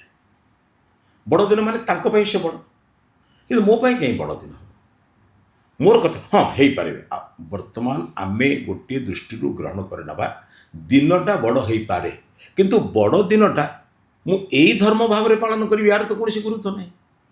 बड़ दिनटा को मो संस्कृति पालन करी सका उठबी घरे गोबर पानी लिपा आम ग्रामांचल लिपा होता कि घरटे थे परिष्कार परिच्छन्न करी आम घरे कलशटे बसैबी आम घरे दीपटे जाली मो पितामाता को प्रणाम करी गरीब मान को दान करी एभली तो पालन करें मुझे बुझीपारूनी आम पालन करवा माने यही भाव में निश्चित हम ये कौट लिखाई आम संस्कृति को भूली जावाटा कौन पालन नुहे। हिंदू माने क्रिसमस पालन करबा बहुत निहाती दरकार कि कोटा हिंदू माने क्रिसमस पालन करबा के ख्रीष्ट जन्म पालन करबा बहुत जरूरी। देखो तो आज्ञा मोर कहवा कथा जो हिंदू माने निजर पर्व पालन कर पार ना मु पचारुचे आज्ञा आम देश में हिंदू मानक पर्वर अभाव ना आज्ञा अभाव कौन अभाव ना बोली जाओ कर से मना कर महात्मा महापुरुषों को सम्मान दबा आमर कर्तव्य किंतु आम संस्कृति को अत्यंत उन्नत एवं संस्कारित एवं पूर्व निर्धारित विज्ञानपूर्ण ये ज्ञान जो आसो कौन सी पर्व मु केबे अन्यठी आकर्षण मत गोटे कथा कहतु आज्ञा समाज में पचारुचे आज्ञा ये पर्वर वैज्ञानिकता कौन ये पर्वर संस्कृति कौन कि संस्कृति आमको शिखाए आम संस्कृति आमको कौन शिखाए आम संस्कृति शिखाए सबुदिन ईश्वर को प्रार्थना कर केवल रविवार दिन प्रार्थना करवा ये कौट लिखाई आम घरे आम थिबा ठाकुर को आम सबुदिन प्रणाम करूँ सबुदिन प्रार्थना करूँ सबुदिन बापा को प्रणाम करूँ आम धर्म आमको शिखाए जहाँ भल सबुदिन कर जहाँ मंद केवे करना केवल निर्दिष्ट दिन में निर्दिष्ट रंगे निर्दिष्ट वस्त्र पिंधे धार्मिक हम एमती किसी ना मो माँ गुरुवार दिन धला शाढ़ी पिंधे आवश्यक बेले जो पूजा करने से लाल शाढ़ी भी पिंधे दरकार पड़े आम घरे संज देला बेले नित्य नैमित्तिक शाढ़ी पिंधि संज दिए तेणु धर्म को वस्त्र पर निर्भर करेना धर्म को चिन्ह पर निर्भर करे धर्मटा एक नैमित्तिक काम नित्य काम जो ये दुईटी पर्व जो रही बड़ दिन इंग्राजी नववर्ष यार परिवेश उपर किसी प्रभाव अच्छे देखु आम आम हिंदू संस्कृति को ठीक रे बुझेले आमर चैत्र शुक्ल प्रतिपदा एबे आसला एबे आमर जो विभिन्न प्रकार हिंदू संगठन अच्छी से माने वर्तमान ଚୈତ୍ର ଶୁକ୍ଳ ପ୍ରତିପଦାକୁ ବର୍ଷ ପ୍ରତିପଦା ଭାବରେ ପାଳନ କରିବା ପାଇଁ ଅନେକ ପ୍ରକାର ଚେଷ୍ଟା କରୁଛନ୍ତି। ଏହାଦ୍ୱାରା ସମାଜରେ କିଛି ପରିବର୍ତ୍ତନ ହେଉଛି। ଦେଖନ୍ତୁ, ପ୍ରତ୍ୟେକ ପର୍ବ ମୂଳରେ ରାଷ୍ଟ୍ର ରକ୍ଷା, ଦେଶ ରକ୍ଷା, ସ୍ୱରକ୍ଷା, ଧର୍ମ ରକ୍ଷାର ଚିନ୍ତନ ଥିଲା। ଯେତେବେଳେ ବମ୍ବେରେ ଗଣେଶ ପୂଜା ହେଲା, ତା ଭିତରେ ରାଷ୍ଟ୍ର ସ୍ୱାଧୀନତା କରିବାର ମନ୍ତ୍ର ଥିଲା। ଯେତେବେଳେ ବଙ୍ଗଳାରେ, ପଶ୍ଚିମ ବଙ୍ଗଳରେ ଦୁର୍ଗା ପୂଜା ହେଲା, ସେଥିରେ ମଧ୍ୟ ବାଲ ଯେଉଁ ଆମର ବିପିନ ଚନ୍ଦ୍ର ପାଲ, ସେ ମଧ୍ୟ ଚେଷ୍ଟା କଲେ ରାଷ୍ଟ୍ରକୁ କେମିତି ରକ୍ଷା କରିବା ପାଇଁ ଏକାଠି କରିବା। ଆମର ସବୁ ପର୍ବ ଭିତରେ ଗୋଟିଏ ନା କିଛି ମହାତ୍ମା ମହାପୁରୁଷଙ୍କର ଚିନ୍ତନ ଅଛି। ଆମେ ରାମନବମୀ ପାଳନ କରୁଛୁ ରାମଙ୍କର ଐଶ୍ୱର୍ଯ୍ୟ ଶତ୍ରୁକୁ ନଷ୍ଟ କରି ବିଜୟ ପାଇବା ପାଇଁ। ଠିକ୍ ସେମିତି ଆମର ଧର୍ମ ସମ୍ପର୍କରେ ପିଲାମାନଙ୍କୁ ଯଦି ଯଥାର୍ଥ ଜ୍ଞାନ ଦିଆଯାଆନ୍ତା, ମୁଁ ଭାବୁଛି ଧୀରେ ଧୀରେ ଇଏ ଚୈତ୍ର ଶୁକ୍ଳ ପ୍ରତିପଦାର ମହତ୍ଵ କ'ଣ ରହିଛି? ଚୈତ୍ର ଶୁକ୍ଳ ପ୍ରତିପଦା ହେଉଛି ବର୍ଷର ଆରମ୍ଭ। କାହିଁକି ନା ଏଇ ସୃଷ୍ଟି ଯେତେବେଳେ ପ୍ରଥମେ ଆରମ୍ଭ ହେଲା, ପ୍ରକୃତିରୁ ବିଭିନ୍ନ ପଦାର୍ଥ ତିଆରି କରିବା ପାଇଁ ପରମାତ୍ମା ଚୈତ୍ର ଶୁକ୍ଳ ପ୍ରତିପଦାରେ ଆରମ୍ଭ କଲେ ବୋଲି ଶାସ୍ତ୍ରରେ ଲେଖା ହେଇଛି। ଚୈତ୍ରେ ମାସୀ ଜଗତ ବ୍ରହ୍ମ ସସର୍ଜ ପ୍ରଥମେ ହନି। ଚୈତ୍ର ଶୁକ୍ଳ ପ୍ରତିପଦାରେ ଆରମ୍ଭ କଲେ ବୋଲି ବେଦାଦି ଶାସ୍ତ୍ରମାନଙ୍କରେ ପ୍ରମାଣ ଅଛି। ଆଉ ଗୋଟେ ବଡ଼ କଥା ଦେଖନ୍ତୁ, ବସନ୍ତ ଋତୁ ସବୁ ଦୃଷ୍ଟିରୁ ଅନୁକୂଳ। ବର୍ଷା ନାହିଁ, ଶସ୍ୟ ଉତ୍ପାଦନ କାମ ସରିଯାଇଛି, ଅତ୍ୟନ୍ତ ମନୋରମ ପରିବେଶ। ଆମେ କୋଇଲିର ଶବ୍ଦ, ପତ୍ର, ଗଛମାନଙ୍କରେ ପତ୍ର ଏବଂ ସବୁଜିମାପୂର୍ଣ୍ଣ ଏକ ଅବସ୍ଥାରେ ଆମେ ଥିଲାବେଳେ ନୂଆ ବର୍ଷକୁ ପାଳନ କଲେ, ଆମର ନୂଆ ବର୍ଷ ପାଳନ କଲାବେଳେ ଆମେ ଆମ ବର୍ଷ, ଆମ ପ୍ରକୃତି, ଆମ ପୃଥିବୀ ଏବଂ ଈଶ୍ୱରଙ୍କୁ ଆମେ ପ୍ରଣାମ ଜଣାଇ, ଏ ସୃଷ୍ଟି ଯେହେତୁ ଆମକୁ ସବୁକିଛି ଖାଇବାକୁ ଦେଉଛି, ବଞ୍ଚିବାକୁ ଦେଉଛି, ସବୁକିଛି ଦେଇଛି, ଏ ସୃଷ୍ଟି ଓ ସ୍ରଷ୍ଟାଙ୍କୁ ପ୍ରଣାମ କରିବାର ଅବକାଶ ଶିଖାଏ। ଏଇଥିପାଇଁ ଚୈତ୍ର ଶୁକ୍ଳ ପ୍ରତିପଦାକୁ ଏକ ବୈଜ୍ଞାନିକ ପଦ୍ଧତିରେ ନୂଆ ବର୍ଷ ବୋଲି କୁହାଯାଇଛି। ଏବଂ ଆମେ ତ ବେଦକୁ ଶାସ୍ତ୍ରକୁ ମାନୁ। ଯେମିତି ଲୋକେ କୁହନ୍ତି, ଏବେ ପର୍ଯ୍ୟନ୍ତ ଲୋକେ କହୁଛନ୍ତି କ'ଣ ତୋ କଥା ବେଦର ଗାର, କେହି ତ ପୁରାଣର ଗାର, ଭାଗବତର ଗାର, ରାମାୟଣର ଗାର, ବାଇବେଲର ଗାର, କୋରାଣର ଗାର କହୁନି। ବେଦରେ ଯାହା ଲେଖା ଅଛି ତାହା ସତ୍ୟ। ସେଥିପାଇଁ ବେଦରେ ଯେହେତୁ ନିର୍ଦ୍ଦେଶ ଅଛି, ଏଇ କଥା ମାନ ଅଛି, ତେଣୁ ସେଥିପାଇଁ ଆମେ ତାର ପାଳନ କରୁ। ବେଦାଦି ଶାସ୍ତ୍ରମାନଙ୍କରେ ଚୈତ୍ର ଶୁକ୍ଳ ପ୍ରତିପଦା ପାଳନ କରାଯାଇଛି, ପୁଣି ପ୍ରାକୃତିକ ଦୃଷ୍ଟିରୁ ମଧ୍ୟ ଉନ୍ନତ ଏବଂ ବୈଜ୍ଞାନିକ। ଏଇ ଯେଉଁ ଯଦି ଓଡ଼ିଆ କ୍ୟାଲେଣ୍ଡରରୁ କେବେ ବଡ଼ ଦିନଟି ହଟାଯିବ? ମୁଁ ସବୁବେଳେ ଗୋଟେ କଥା କହିଛି, ଆମେ ସମସ୍ତେ କେବଳ ପ୍ରସ୍ତାବ ଦେଇପାରିବା, ଅନୁରୋଧ କରିପାରିବା, କିନ୍ତୁ ଯେତେବେଳେ ଦେଶ ଅନୁଭବ କରିବ ମୋର ସଂସ୍କୃତି, ମୋର ସଂସ୍କାରକୁ ମୁଁ ରକ୍ଷା କରିବି, ସେତେବେଳେ ସମୟରେ କ୍ୟାଲେଣ୍ଡରରେ ନ ଉଠୁ, ଦୁଃଖ ନାହିଁ, କ୍ୟାଲେଣ୍ଡରରେ ସବୁ ରହିବ। ଆଜ୍ଞା, କ୍ୟାଲେଣ୍ଡରରେ ମହମ୍ମଦଙ୍କ ଜନ୍ମ ବି ରହିବ, କ୍ୟାଲେଣ୍ଡରରେ ଖ୍ରୀଷ୍ଟଙ୍କ ଜନ୍ମ ବି ରହିବ, କ୍ୟାଲେଣ୍ଡରରେ ବିକ୍ରମାଦିତ୍ୟଙ୍କ ଜନ୍ମ ବି ରହିବ। କିନ୍ତୁ ମୁଁ ଚିନ୍ତା କରିବି ମୁଁ କ'ଣ ପାଳନ କରିବି। ବଜାରରେ ସବୁ ଜିନିଷ ବିକ୍ରୟ ହେବ, କିନ୍ତୁ ମୋର ଯାହା ଆବଶ୍ୟକତା ମୁଁ କିଣେ। ବଜାରରେ ବିଷ ମିଳୁଛି ବୋଲି ମୁଁ ବିଷ କିଣେ ନା। ସମାଜରେ ବହୁ ଜିନିଷ ଉପଲବ୍ଧ ହେବ, କିନ୍ତୁ ମୋର ଯେଉଁଟା ଆବଶ୍ୟକ, ମୋ ସଂସ୍କୃତି ପାଇଁ ଯେଉଁଟା ହିତକାରକ, ମୁଁ ତ ସେଇଟା ଗ୍ରହଣ କରିବି ନା। ଓଡ଼ିଆ ପାଞ୍ଜି ତ ଆମର ଜ୍ୟୋତିଷମାନେ ସବୁ ତିଆରି କରୁଛନ୍ତି, ତେବେ ଏଇଟା ବଡ଼ ଦିନ କାହିଁକି ନୁହେଁ? ସେମାନେ ମେନସନ୍ କରିପାରିଥାନ୍ତେ ଏଇ ଜିନିଷଟା, ସେମାନେ ତ ମେନସନ୍ ଇଏ କରିନାହାନ୍ତି। ଗୋଟିଏ ବିଶାଳ ଆଲୋଚନା। ଦେଖନ୍ତୁ, ଆମର ଇତିହାସ ବହି ଖୋଲିଦେଲେ ପ୍ରଥମେ ଲେଖା ହେଇଛି ଆର୍ଯ୍ୟମାନେ କାଶ୍ମୀର ହ୍ରଦକୂଳରୁ ଆସେ। ଆମେ ଇଂରେଜମାନଙ୍କୁ ବିଦେଶ କହିବା ପୂର୍ବରୁ ସେମାନେ ଆମକୁ ବିଦେଶୀ କରିଦେଇ ଚାଲିଗଲେ। ଇତିହାସକାରମାନଙ୍କୁ ପ୍ରେରଣା ଦିଆଗଲା, ତୁମେ ଏମିତି ଇତିହାସ ଲେଖ। ଠିକ୍ ସେମିତି ଯେତେବେଳେ ବଡ଼ଦିନ ଶବ୍ଦଟା ଉଠି ଆସିଛି, ଆଜି ପାଞ୍ଜିକାରମାନେ କଲାବେଳେ ମଧ୍ୟ ସେଇ ଶବ୍ଦକୁ ପ୍ରୟୋଗ କରୁଛନ୍ତି। ସେମାନେ ଭାବୁଛନ୍ତି ତାଙ୍କର ଏକୁ ଉଠେଇବା, ଏକୁ ତିଆରି କରିବା, ସଂସ୍କାରକୁ ରକ୍ଷା କରିବା, ଦେଶକୁ ରକ୍ଷା କରିବା, ଆମର ସଂସ୍କୃତିକୁ ରକ୍ଷା କରିବା, ଏସବୁ ବିଚାର ଟିକେ ଗଭୀରତାର ସହିତ ନହେଲେ ହେଇପାରିବନି। ସେମିତି ସାହସ, ସେମିତି ସତ୍ ବିଚାର ନ ରହିଲେ ତାକୁ ତ୍ୟାଗ କରିବା କଷ୍ଟକର। ସେମାନେ ସମସ୍ତଙ୍କ ପାଇଁ ଲେଖି ଦେଉଛନ୍ତି, ଆଜି ମହମ୍ମଦ ଜନ୍ମ, କାଲି ବଡ଼ଦିନ, କାଲି ଲେଖୁଛନ୍ତି, କିନ୍ତୁ ବିଚାର କରିକି ଧୀରେ ଧୀରେ ହଟିଲେ ଚଳିବ, କିଛି ଅସୁବିଧା ନାହିଁ। କାରଣ ଏଇ ଯେଉଁ ପାଞ୍ଜି ଲେଖା ହେଉଛି, ଯେଉଁ କଥା ଲେଖା, ପାଞ୍ଜିଟା ହିନ୍ଦୁ ଲୋକମାନେ ପାଳନ କରୁଛନ୍ତି। କେଉଁ ପାଞ୍ଜି କେଉଁ ମୁସଲିମ ଭାଇଟିଏ କିମ୍ବା ଖ୍ରୀଷ୍ଟିଆନ ଭାଇଟିଏ ପାଳନ କରେ ନା। ତେଣୁ ସେଥିରୁ ତାଙ୍କ ପର୍ବ ହଟିଦେଲେ ଅସୁବିଧା ନାହିଁ। କାରଣ ଆମେ ତ ପାଳନ କରୁନୁ, ଆମେ ସେ ବିଷୟରେ ରଖିବୁ କାହିଁକି? ଯେଉଁ ଜିନିଷ ମୁଁ ଆମ ଘରେ ପାଳନ କରିବି, ସେ ଜିନିଷ ରଖିବି କାହିଁକି? ଯଦି ପାଞ୍ଜିଟା ହିନ୍ଦୁମାନଙ୍କ ପାଇଁ, ତାହେଲେ ପାଞ୍ଜିରେ କେବଳ ହିନ୍ଦୁମାନଙ୍କ କଥା ରହିବେ, ରହିଲେ ଭଲ ମୁଁ ଭାବୁଛି।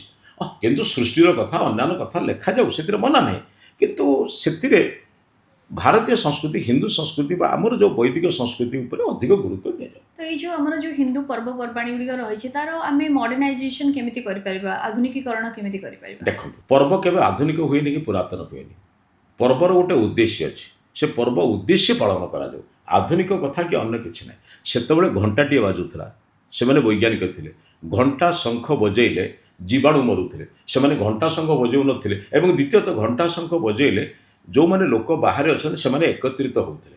ସନ୍ଧ୍ୟାବେଳେ ଶଙ୍ଖଟେ ଫୁଙ୍କିଦେଲେ ଯେଉଁମାନେ ମନ୍ଦିରରେ ଯାଇକି ପ୍ରବଚନ ଶୁଣିବାକୁ ଯାଉଥିଲେ କିମ୍ବା ଗୀତା ଭାଗବତ ଶୁଣିବାକୁ ଯାଉଥିଲେ ସେମାନେ ଆସୁଥିଲେ ସାଙ୍ଗେ ସାଙ୍ଗେ। ଏଇଟା ଗୋଟେ ସତର୍କ ଘଣ୍ଟି। ଯେମିତି ଶ୍ରେଣୀରେ ଆମର ଗୋଟେ ୱାର୍ଣ୍ଣିଂ ବାଜିଲେ ପିଲାମାନେ ଶୀଘ୍ର ଆସିକି ପହଞ୍ଚନ୍ତି, ସେମିତି ମନ୍ଦିରମାନଙ୍କରେ ଶଙ୍ଖ ଘଣ୍ଟା ବାଜୁଥିଲା। ତାର ଉଦ୍ଦେଶ୍ୟ ଥିଲା ଯେ ସମସ୍ତଙ୍କୁ ଏକତ୍ରିତ କରିବା, ସାଙ୍ଗରେ ବସିବା, ନିଜ ସମ୍ପର୍କରେ, ଅନ୍ୟ ସମ୍ପର୍କରେ, ରାଷ୍ଟ୍ର ସମ୍ପର୍କରେ ଓ ଆତ୍ମା ପରମାତ୍ମା ସମ୍ପର୍କରେ ବସି ଆଲୋଚନା କରିବାର ଥିଲା। ଇଏ ହେଉଛି ଉଦ୍ଦେଶ୍ୟ। ଆଜିକାଲି ଆମେ ବହୁତ ବହୁଳ ଭାବରେ ଦେଖୁଛୁ ବାପା ମା ମାନେ କ୍ରିସମସ୍ ଦିନ ପିଲାମାନଙ୍କୁ ସାଣ୍ଟା କ୍ଲଜ୍ ବେଶ କରିକି ପଠାଉଛନ୍ତି ସ୍କୁଲ। ତ ଏଇଟାକୁ ଆପଣ କେଉଁ ଭଳିଆ ଦେଖନ୍ତି, କେମିତି ଭାବରେ ଦେଖନ୍ତି? ବଡ଼ ଦୁଃଖର କଥା ଆଜ୍ଞା। ଇଏ ଭାରତର ସଂସ୍କୃତିକୁ ନ ଜାଣିଥିବା ମା ଭଉଣୀମାନଙ୍କୁ, ଭାଇମାନଙ୍କୁ ଅନୁରୋଧ କରୁଛି, ଦୟାକରି ଆମ ସଂସ୍କୃତି ବହୁତ ବଡ଼, ଟିକେ ଅଧ୍ୟୟନ କରନ୍ତୁ। ପିଲାମାନଙ୍କୁ ବର୍ତ୍ତମାନ ଏଇ ଯେଉଁ କଥା ଆପଣ କରୁଛନ୍ତି, ଦିନେ ସମୟ ଆସିବ ସେମାନେ ଆପଣଙ୍କ ହାତରୁ ଖସିଗଲେ ଆପଣ ଆଉ ତାକୁ ପାଇବେନି। ତେଣୁ ମୋର ବିଶ୍ୱାସ ଆପଣଙ୍କ ପିଲାମାନଙ୍କୁ ରାମଙ୍କ କଥା ଶୁଣାନ୍ତୁ, ଯୋଗେଶ୍ୱର କୃଷ୍ଣଙ୍କ କଥା ଶୁଣାନ୍ତୁ, ସୁଦାମା ବନ୍ଧୁ ଭଳି ଶୁଣନ୍ତୁ। ଏବଂ ସମସ୍ତ ଆମର ଏଠି ଅଭାବ ନାହିଁ ଆଜ୍ଞା। ବୀର ଶିବାଜୀଙ୍କ କଥା ଶୁଣାନ୍ତୁ, ଛୋଟ ପିଲାକୁ ବାଜି ରାଉତ କଥା ଶୁଣାନ୍ତୁ। କ'ଣଟା ଅସୁବିଧା ଅଛି? ଆମ ପିଲାକୁ ଶୁଣିବା ପାଇଁ କ'ଣ ଆମ ପାଖରେ କିଛି ଉଦାହରଣ ନାହିଁ? କେବଳ ଏଇ ଉଦାହରଣ ଅଛି। ସେମାନେ କାହିଁକି କରୁଥିଲେ ସେ କଥା ବୁଝନ୍ତୁ ଆଜ୍ଞା। ଯେଉଁଠି ସଂସ୍କାର ଆମର ଜୀବନର ଆରମ୍ଭ ହେଉଛି, ପିଲାମାନଙ୍କୁ କ'ଣ ଶିଖିବା ବୋଲି ପାଠ ଲେଖା ହେଇଛି। ରାତି ପାଇଥିଲେ ଜଣେ ରାଜା ହେଇଥାନ୍ତେ। ବାପା କହିଲେ ବଣକୁ ଯିବା ପାଇଁ, କେବେ ବାପା ସହିତ ଯୁକ୍ତି କରିନାହାନ୍ତି, ବଣକୁ ଚାଲିଗଲେ। ଆମ ପିଲାଙ୍କୁ ସେଇ ଚରିତ୍ର ଶିଖେଇଲେ କାଲି ସକାଳେ ବାପାଙ୍କୁ କୁହା, ବାପା କହିଥିଲେ ସାର୍ଟ ଆଣିକି ଦେବି, ଆଜି ସାର୍ଟ ଦେଉନାହିଁ ବୋଲି ପିଲା ଅଭିମାନ କରନ୍ତା। ତେଣୁ ଆମେ ତାକୁ ଆମ ସଂସ୍କୃତିରେ ବହୁତ ଉନ୍ନତ କଥା ଅଛି, ତାକୁ ଶିଖାନ୍ତୁ, ଯାହାଦ୍ୱାରା ସେମାନେ ୟା ପ୍ରତି ଅନୁପ୍ରାଣିତ ହେବେ ନାହିଁ। ସାଂସ୍କୃତିକ ମୂଲ୍ୟବୋଧ ପରିବାର ଭିତରେ ରହିବା ପାଇଁ ବାପା ମାଙ୍କ ଭୂମିକା ବହୁତ ଗୁରୁତ୍ୱପୂର୍ଣ୍ଣ ଆପଣଙ୍କୁ ଲାଗୁଛି? କେବଳ ସାଂସ୍କୃତିକ କାର୍ଯ୍ୟରେ ବାପା ମାଙ୍କ ଗୁରୁତ୍ୱପୂର୍ଣ୍ଣ ନୁହେଁ। ବାପା ମା ମାନେ ଚିନ୍ତା କରିବା ଦରକାର କେଉଁଠି ମୋ ପିଲାକୁ ପାଠ ପଢ଼େଇଲେ ମୋ ସଂସ୍କୃତି ରକ୍ଷା ହେବ।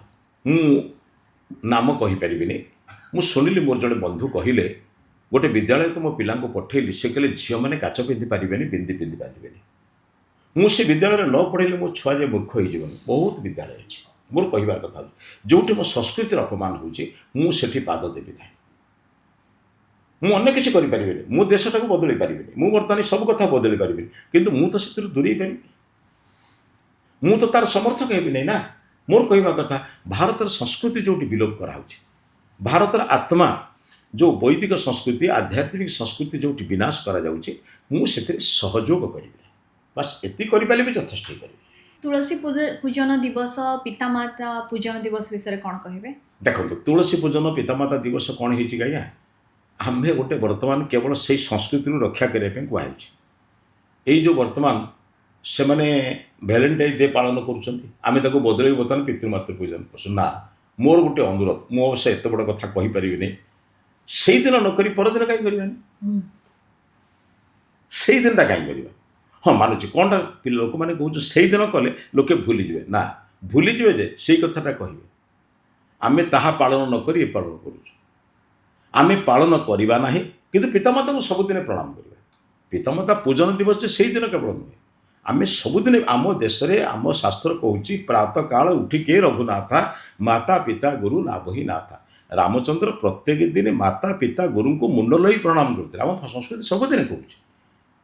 କିନ୍ତୁ ଅବଶ୍ୟ ଯେଉଁମାନେ କରୁଛନ୍ତି ସେମାନେ କିଛି ଭଲ କରୁଛନ୍ତି। ଅର୍ଥ ଲୋକେ ଯେମିତି ଏପଟରୁ କଟି ଆରପଟକୁ ଯାଆନ୍ତୁ, ତାଙ୍କର ମଧ୍ୟ ଉଦ୍ଦେଶ୍ୟ ଭଲ। ସେମାନେ ଏଇ ଯେଉଁ 14 ଯେଉଁ ଭ୍ୟାଲେଣ୍ଟାଇନ୍ ଡେ କୁ ପାଳନ ନ କରି ପିତାମାତା ପୂଜନ ଦିବସ ପାଳନ କରନ୍ତୁ, ଧୀରେ ଧୀରେ ଭୁଲିଯିବେ। ତାଙ୍କ ଉଦ୍ଦେଶ୍ୟ ବି ଖରାପ ନୁହେଁ, କିନ୍ତୁ ମୋ କହିବାର କଥା ପିତାମାତାଙ୍କୁ ସବୁଦିନ ପ୍ରଣାମ କରାଯାଉ, ଏ କଥାକୁ ସବୁବେଳେ ବିରୋଧ କରାଯାଉ। କାରଣ ଆମର ଏଭଳି ଗୋଟାଏ ଅସ୍ଥାୟୀ ପ୍ରେମ ନୁହେଁ। 5 ବର୍ଷ 10 ବର୍ଷ ପାଇଁ ଆମ ସଂସାରରେ ବିବାହ କରାଯାଏ। ଆମର ବାପା ମୋ ମାଆଙ୍କୁ ବରଣ କରନ୍ତି ମରଣ ପର୍ଯ୍ୟନ୍ତ। ଆମ ଦେଶରେ ବିବାହ କରାଯାଏ ମରଣ ପର୍ଯ୍ୟନ୍ତ। ତେଣୁ ଆମେ ଏ ସଂସ୍କୃତିକୁ କେମିତି ଦୂରେଇବା, ସେଥିପାଇଁ ଲୋକଙ୍କୁ ସଚେତନ କରାଯାଉ। ଆଚ୍ଛା, ବିଶ୍ୱ ବଜାରରେ ଭାରତର ଯେଉଁ ଅର୍ଥନୈତିକ ଅଭିବୃଦ୍ଧି ରହିଛି, ସେଥିରେ ସାଂସ୍କୃତିକ ଆଦାନ ପ୍ରଦାନର କେମିତି କ'ଣ ରହିଛି ଯେ ସେଟା ଅପରିହାର୍ଯ୍ୟ ରହିପାରେ? ଦେଖନ୍ତୁ ଆଜ୍ଞା, ପ୍ରତ୍ୟେକ ସଂସ୍କୃତି ପଛରେ ଭାରତର ଆତ୍ମା କହିଲେ ଦେଖନ୍ତୁ, କୃଷି ଭିତ୍ତିକ ପର୍ବ, ଯେମିତି ଗୋଟେ ବିଜୟା ଦଶମୀ ଦିଅନ୍ତୁ, ନବସୃଷ୍ଟି ପର୍ବ, ନବାନ୍ନ ଭକ୍ଷଣ ପର୍ବ, ये सबू गुड़िक भारतर संस्कृति कृषि भित्तिक पर्व आ ये कृषि भित्तिक पर्व सहित अर्थर मध्य संपर्क धान काटिबे धान बिक्री कले चाउल बिक्री कले कि जितेबाला भारतर अर्थनीति को ताद आम देशर किसी शस्य अन्य देश को गला अन्य देशर शस्य आम देश को आसला याद्वारा भारतर अर्थनीति बढ़ला ये पर्वपर्वाणी सहित आर्थिक दिगर उन्नति आउ सबू अर्थर आम घर को धान आसला आम लक्ष्मी को आवाहन बोली कहीचु कहीं ना शस्य बाहर थिला लक्ष्मी बाहर थिला आम घर को आसिले तेणु से आम मार्गशीर मासरे लक्ष्मी आवाहन करूँ मोर कहबार उद्देश्य हूँ आम सबू मूल गोटे धर्म भी जोड़ीचु अर्थ भी जोड़ीचु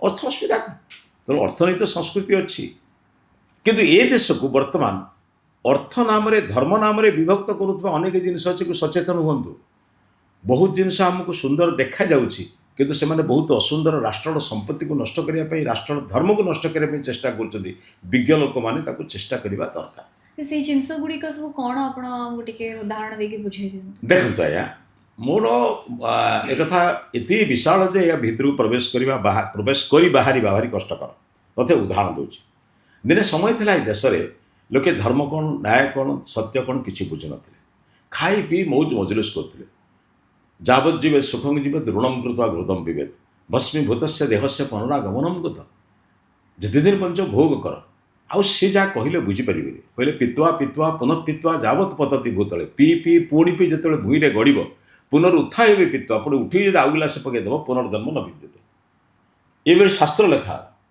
से समय चैतन्य बोली जड़े महात्मा महापुरुष थे से देखिले एम धर्म कर्म राम माने वेद उपनिषद दर्शन कहले शुणे से गोटे सुंदर उपाय कले से कहले बाबा मागुर माछर झोल ना हरिया हरिया बोल जहाँ करुचु कर ता संगे हरिनाम नहीं से परिस्थिति से बर्तमान तो से परिस्थिति ना आम युवपीढ़ी को बर्तमान धर्म नाम विभ्रांत करवा एवं अनेक संपद बर्तमान धर्म नाम पिला विभ्रांत करा युव समाज यदि बर्तमान माड़ी गड़े ताले कंप्यूटर चलो किए ये देशर युव समाज यदि वर्तमान एक कम लगे ताले देशर विज्ञान देशर कृषि देशर जलसेचन देशर प्रतिरक्षा ये सब कार्य काम कर किए तेणु जो समय काम कर धर्म आवश्यक है धर्म शब्दर अर्थ एक कथा नुहे धर्मर अर्थ हूँ मु खाइले कर्म अन्न को खुआइले धर्म माँ टे निजे खाऊँ कर्म यदि ता छुआ को गीत गाई खुआऊँ ताहा ही धर्म युव समाज जितेबाला अर्थ उपार्जन काम कर कर्म से कर्मटा जो राष्ट्र सेवा होगी धर्म तेणु बर्तमान किसी लोग आमको शिखई दिगला जहाँ हेले भी तुम बर्तमान कौन कर समस्त बर्तमान युव समाज कीर्तन कर नाच यहाँ समय नुहे समय हूँ बर्तमान राष्ट्र को रक्षा करने बर्तमान प्रतिरक्षा स्वास्थ्य शिक्षा जलसेचन विभिन्न दिगरे वैज्ञानिक उपाय केमी राष्ट्र को रक्षा करवा मोर कहवा कथा धर्म नाम बर्तमान बहु संप्रदाय चलुची से नामकरण आपण मान को कहीपरि कहीं अनेक दृष्टिकोण बाहर को देखा जाऊा बहु जिनस भितर बहु जिनस देखा जाए ना बहु लोकंकर भवन बड़ सुंदर भावना एत छोट जे सकाल जो ना पके कहलु तो क्या नाटा कहलु खाइबा को मिलनी भवनटा बड़ सुंदर गाड़ी बड़ सुंदर शाड़ी बड़ सुंदर किंतु विचार बड़ असुंदर यहीटा को भावतु नहीं बाहर सुंदरटा सब सुंदर बोली अनेक जिनिस आमको भारी सुंदर देखा जाए किंतु सुंदर शुणा जाए तेणु मोर विचार कहवा कथा धर्म संपर्क में संस्कृति संपर्क में युवा वर्ग माने प्रत्येक जिनिस को बुझी बाझिकी जाते गले केबे हबनी मु गोटे कथा कहूँ आज्ञा चिंता करनी लोके वर्तमान चांदा आदाय कर आदाय कला बेले भाविबा दरकार ईश्वर गरीब मु धनी ना भाविबा दरकार गोटे समाजर संस्कार करने मु अन्य मानकर सहयोग नेबी ये विचार बदली जाओ समाज काम करने मु अन्य मानकर सहयोग नेबी केवे भावी ना एक नहीं मनोरंजन करी भावना बदली देले सेमती कहते ना दृष्टि बदली देले सृष्टि बदली जीव कला चश्मा पिंधिले सब कला देखा जाए नील पिंधिले नील देखा जाए आसन मोर कहवा कथा आम दृष्टि बदल दृष्टि बदल अर्थ समाज काम करने लोक सहयोग नेबी 50 लोक चांदा नेबी 50 लोक चांदारे कंबल किनिबी शीत दिन में गरीब लोक को कंबल देवी ये भी चांदा किए मना कला किंतु मु चांदा नेबी मनोरंजन करी धर्म नाम करी या द्वारा समाज नष्ट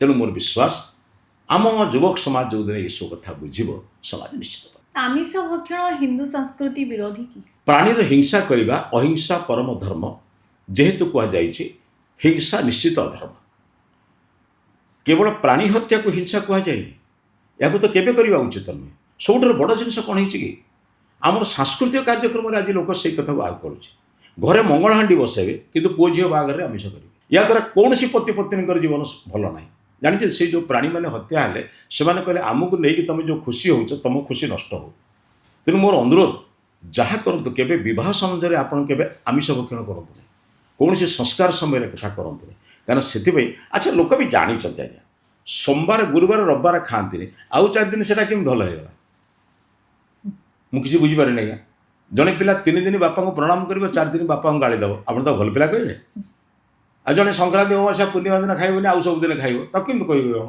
जहाँ ठीक सबुदिन कर जहाँ भूल केवे कर आम धर्म तो सैया कहूँ तो नुआ वर्ष बड़दिन एवं विभिन्न अन्य पर्वपर्वाणी रही अन्यान्य धर्म तो बहुत जीव हत्या हुए ता विषय कौन कहे प्रथम कथा हूँ पर्वपर्वाणी पालन करूँ जीव हत्या करूँ जीव हत्या करने द्वारा अन्य को आम कष्ट दौचे आम संस्कृति कहूँ मु बरं कष्ट पाइबी अन्यर उपकार कर आम शुणीचु जगन्नाथ मंदिर में विमला पाखे गोटे बलि पड़े बड़ विचित्र कथा माँ मु रसुण खाई मत खाली 4 रसुणिया रसुणिया आसूँ तो मैंने मो पार्टी रसुण गंध बाहर तो मुझे झील तू खाइचु कि भाई तू खाइचु कि आमिष खाई खाई एमती अभ्यास होगा देखिलु जब ठाकुर ना न करुचु आम खावाटा सबनी केमी लोके बर्तमान गंजे खाऊँ बिचरा शिव को बदनाम कर शिव जीवन में केवे खाई ना शिव तपस्या करिया लोक केरल लोक शिव बा गंजे खाऊले मु खाई मुझे बंधु मान उपदेश दूची शिव गंजे खाऊले तुम खाऊच शिव भी विष पीते तुम टे पीऊन पीब कि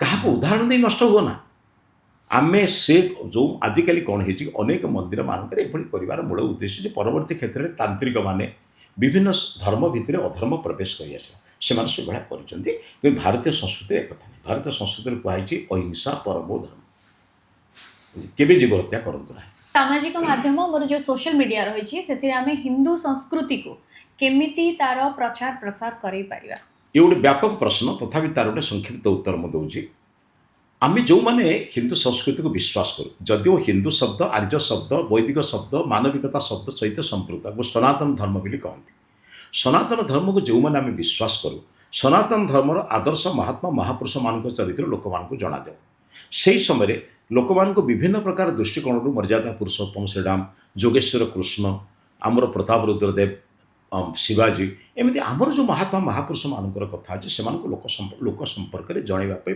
विभिन्न प्रयत्न करा विभिन्न ग्रामांचल मानक सहरांचल मानक बैठक आलोचना करी लोकों सनातन धर्म संपर्क में आहरी व्यापक प्रचार कले लोके शुणु आम 6 इंच लंबर गार को लिभेवाई जत्न करवानी ये बड़ विचित्र कथा आज्ञा किए कौन कला छाड़ दिंतु किंतु आपण 12 इंच लंबर गारटे टाणी दिंतु 6 इंच लंब गारे आपे छोट हो 6 इंच लंब को लिभेवाई चेष्टा करते तुम धर्म को एत 12 इंच कर दिए से बड़े तो छोट हो तेणु तुम प्रचार अधिक मात्रा कर हिंदू धर्म प्रचार कर ग्लोबलाइजेशन ए बहुत बड़ा भूमिका धारण करुछि एबे ग्लोबलाइजेशन जोटा तुम कहूछ से भारतीय संस्कृति वेद को मध्य समस्ते एबे देखो कंप्यूटर भाषा वेद को ग्रहण कर भूलटा कौन है आमर संस्कृति एत वैज्ञानिक पुरातन जे आम तो ठीक लोक पाखे पहुँचे नहांती बोली ये समस्या है आमर विज्ञ लोक मैंने आमर विद्वान लोक मैंने आमर जो मैंने देश सेवक राष्ट्र रक्षक अच्छा से भारत देखो आमर प्रिय प्रधानमंत्री जोग को बर्तमान सम विश्व बर्तमान प्रचार कलानी आसला ना नहीं समय आस कहीं हेनी मो कह कथा आमर जो संस्कृति अच्छी जदि आम समाज क्षेत्र में पहुँचेबा ये समाज विश्व स्तर में प्रचार हो पाए जो मीडिया बॉलीवुड फिल्म्स आउ स्पेशली बॉलीवुड फिल्म्स आउ एबे ओटीटी प्लेटफॉर्म रो प्रचलन बहुत होईची जो वेब सीरीज बनाउछंती जो माने आपण देखिथिबे एबे टीवी रे आसुनी आमे ताको नेटफ्लिक्स हो किबा अन्य चैनल सेथरे आमे देखुछो ता भितर गुडाई जिनस देखा जाउची जोटा आजिर पिला मानकु तांकर माने मन को बहुत बेसी इन्फ्लुएंस करूची से विषय आपण कोन कहबे देखंतु मोर जो माने विभिन्न प्रकार प्रसारण भित्तिक कार्यक्रम रे अछंती जो माने सोशल मीडिया आमे कहूछु मोर सेमान को अनुरोध आपण जहाँ करुछंती आपण को पिला भी देखुछि आपण भावंतु नहीं केवल लोक पिला देखुछन अर्थ पाई निजर संस्कृति को विनाश करवा जने भल मनुष्यर कर्तव्य नुह आमे अर्थ पाइबा पाई टीआरपी बढ़िबो बोली लोकंक संपर्क में अधिक मिसिबा बोली आमर भारतीय संस्कृति आम भारतीय संस्कृति जो आत्मा ता विरोध में किसी कथा कहतु ना बहुत नष्ट हो गलानी मोर समस्त सोशल मीडिया बंधु मान अनुरोध ସେମାନେ ଭାରତର ଆତ୍ମା ଯେଉଁ ସଂସ୍କୃତି ବେଦ ଉପନିଷଦ ଦର୍ଶନ ରାମାୟଣ ମହାଭାରତ ଭଗବତ ଗୀତା ଆଦି ଶବ୍ଦ ଅଛି ଯେଉଁ ଶାସ୍ତ୍ର ଅଛି ତାହାର ବ୍ୟାପକ ପ୍ରଚାର ପ୍ରସାର କରନ୍ତୁ। ଅଭାବ ନାହିଁ ଆଜ୍ଞା। ଆମ ପିଲାମାନେ ସେ କଥା ଜାଣିଲେ ସେମାନେ ମଧ୍ୟ ବହୁତ ଉନ୍ନତ ପିଲା ହେବେ, ବହୁତ ସୁନ୍ଦର ଯୁବକ ହେବେ, ଭଲ ସୁନ୍ଦର ପାଠ ପଢ଼ିବେ। କିଏ କହିଲା ପାଠ ପଢ଼ିବେ ନାହିଁ? ତେଣୁ ବର୍ତ୍ତମାନ ଭଲ ଜିନିଷ ପ୍ରଚାର କଲେ ମନ୍ଦ ଜିନିଷ ଧୀରେ ଧୀରେ ଚାଲିଯିବ। ସଂସ୍କୃତି ରକ୍ଷା ପାଇଁ ଯୁବପିଢ଼ିର ଦାୟିତ୍ୱ ରହିବା ଉଚିତ। ସଂସ୍କୃତି ରକ୍ଷା ତ କେବଳ ଯୁବପିଢ଼ି କରିପାରିବେ। ବୃଦ୍ଧମାନେ ତ ପର ଉପରେ ଆଶ୍ରିତ, ବାଳକମାନେ ତ ପର ଉପରେ ଆଶ୍ରିତ, ବାଳକ ଉପରେ ମା ବାପାଙ୍କ ଉପରେ ଆଶ୍ରିତ। ମା ବାପା ଆଶ୍ରୟ ନହେଲେ ପିଲାଟା ବଞ୍ଚିପାରିବେନି। ବୃଦ୍ଧ ବେଳେ ବର୍ତ୍ତମାନ ପୁଅ ବୋହୂ ଅନ୍ୟମାନଙ୍କ ଉପରେ ଆଶ୍ରିତ। କେବଳ ତ ଯୁବକଟା ହେଉଛି ଆତ୍ମନିର୍ଭରଶୀଳ। ଆଉ ସେଇମାନେ ଯଦି ଦେଶକୁ ରକ୍ଷା କରିବେନି, ସଂସ୍କୃତିକୁ ରକ୍ଷା କରିବେନି, କେମିତି ହେବ? ଆସନ୍ତୁ, ଭାରତୀୟ ସଂସ୍କୃତି ରକ୍ଷା କରିବା ପାଇଁ ଯୁବକ ଯୁବତୀମାନେ ଆସନ୍ତୁ। ବର୍ତ୍ତମାନ ଚେଷ୍ଟା କରନ୍ତୁ। ଭାରତରେ ରାଣୀ ଦୁର୍ଗାବାଈଙ୍କର ଅଭାବ ମାନେ ଆଦର୍ଶର ଅଭାବ ନାହିଁ, ଲକ୍ଷ୍ମୀ ମାଙ୍କର ଅଭାବ ନାହିଁ, ରାଣୀ ଲକ୍ଷ୍ମୀବାଈଙ୍କର ଅଭାବ ନାହିଁ, ଆମେ ସୀତା ସାବିତ୍ରୀଙ୍କର ଅଭାବ ନାହିଁ। ପୁଣି ମାଟିଏ କାହିଁ ଆଦର୍ଶ ନେଇପାରିବ? ଭାଇଟିଏ କାହିଁକି ବର୍ତ୍ତମାନ ରାମ ମର୍ଯ୍ୟାଦା ପୁରୁଷୋତ୍ତମ ଶ୍ରୀରାମ ଯୋଗେଶ୍ୱର କୃଷ୍ଣଙ୍କ ଆଦର୍ଶ ନ ନେଇପାରିବ? କାହିଁକି ନେଇପାରିବ? ତେଣୁ ଆମେ ତାକୁ ଠିକ୍ ଭାବରେ ପ୍ରଚାର କଲେ ଯୁବକମାନେ ହିଁ କରିପାରିବେ। ତ ଦୀପାବଳି ହୋଲି ଇତ୍ୟାଦିରେ ପରିବେଶ ରକ୍ଷା କରିବା କଥା କହୁଥିବା ଆମର ଯେଉଁ ପରିବେଶବିତ୍ ମାନେ ଅଛନ୍ତି, ଅନ୍ୟାନ୍ୟ ପର୍ବପର୍ବାଣୀ ବେଳେ ମୁହଁ ଖୋଲନ୍ତିନି କିମ୍ବା ଗଛ କଟାକୁ ନେଇକି କିଛି କୁହନ୍ତିନି, ସେ ବିଷୟରେ ଆପଣ କ'ଣ କହିବେ? ଦେଖନ୍ତୁ, ମୋର କହିବା କଥା ହେଉଛି କୌଣସି ସଂସ୍କୃତିରେ ଅପସଂସ୍କୃତି ବର୍ତ୍ତନ ହଉ। ହୋଲି ପାଳନ କରିବାର ଥିଲା ବସନ୍ତ ଋତୁରେ। ଗୋଟିଏ କଥା ଥିଲା, ଆମେ ସମସ୍ତେ ମୁହଁରେ ଅବିର, ଅବିର ଶବ୍ଦର ଅର୍ଥ ହେଉଛି ସେ ସମୟରେ ଶୀତ ଯାଉଛି ବସନ୍ତ ଆସୁଛି, ଆମେ ଗୋଟିଏ ପ୍ରକାର ରାସାୟନିକ ପଦାର୍ଥ ସେ ଆମ ଶରୀରରୁ ରୋଗ ଦୂର କରୁଥିଲା। କିନ୍ତୁ ଏବେ ଯେଉଁ ପ୍ରକାର ଚାଲିଛି ଏଗୁଡ଼ିକ ମନୋରଞ୍ଜନ କେବଳ କହିବିନି, ସଂସ୍କୃତିକୁ ନଷ୍ଟ, ତାକୁ ଛାଡ଼ି ଦିଅନ୍ତୁ। ମୋର ବର୍ତ୍ତମାନ ଯୁବପିଢ଼ିମାନଙ୍କୁ ଅନୁରୋଧ, ଆମେ ଦୁର୍ଗା ପୂଜା ବା ହୋଲି କିମ୍ବା ଯେଉଁ ଯେଉଁ ପର୍ବପର୍ବାଣି ପାଳନ କରୁଛୁ ତାର ମୂଳ ଉଦ୍ଦେଶ୍ୟକୁ ବୁଝନ୍ତୁ। ଆମର ମୂଳ ଉଦ୍ଦେଶ୍ୟ ହେଉଛି ଭାରତର ଯେଉଁ ମହାନ ସଂସ୍କୃତିକୁ ଲୋକଲୋଚନକୁ ଆଣିବା। ଆମେ ସରସ୍ୱତୀ ପୂଜା କରିବାର ଅର୍ଥ ହେଉଛି ଜ୍ଞାନର ଆରାଧନା କରିବା। ଗଣପତିଙ୍କର ପୂଜା କରିବାର ଅର୍ଥ ହେଉଛି ଦେଶରେ ନେତା ବିଦ୍ୱାନ ରାଜାଙ୍କୁ ସୃଷ୍ଟି କରିବା। ସବୁ ମୂଳରେ ଗୋଟେ ଗୋଟେ ବିଜ୍ଞାନ ଏବଂ ଉଦ୍ଦେଶ୍ୟ ଥିଲା। ତାକୁ ଆମର ବିଦ୍ୱାନ ଲୋକମାନେ ବୁଝେଇଲେ, ଆମ ଯୁବ ସମାଜ ଯେତେବେଳେ ଅନୁପ୍ରାଣିତ ହେବ, ମୋର ବିଶ୍ୱାସ ଏ ଦେଶକୁ କେହି ଜଣେ ଆଖି ଉଠି ଦେଖିପାରିବନି ଆଜ୍ଞା। କାହିଁ ଜାଣିଛନ୍ତି? ଏ ଦେଶର ସଂସ୍କୃତି ଭଲ ଥିଲା ବୋଲି ବିଦେଶରୁ ଲୋକେ ଆସୁଥିଲେ।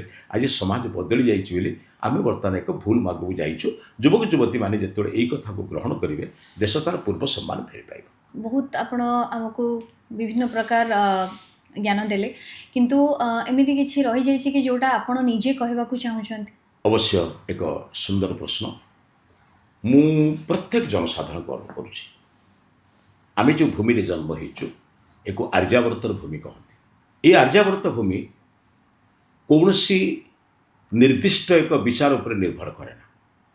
ଏ ଦେଶରେ ଅନେକ ବିଚାର, ଅନେକ ପ୍ରକାର ଲୋକ ଅଛନ୍ତି, ଅନେକ ଭାଷାଭାଷୀ ଲୋକ ଅଛନ୍ତି, ଅନେକ ପର୍ବପର୍ବାଣି ପାଳନ କରନ୍ତି, ଅନେକ ପ୍ରକାର ବେଶଭୂଷା ଅଛି।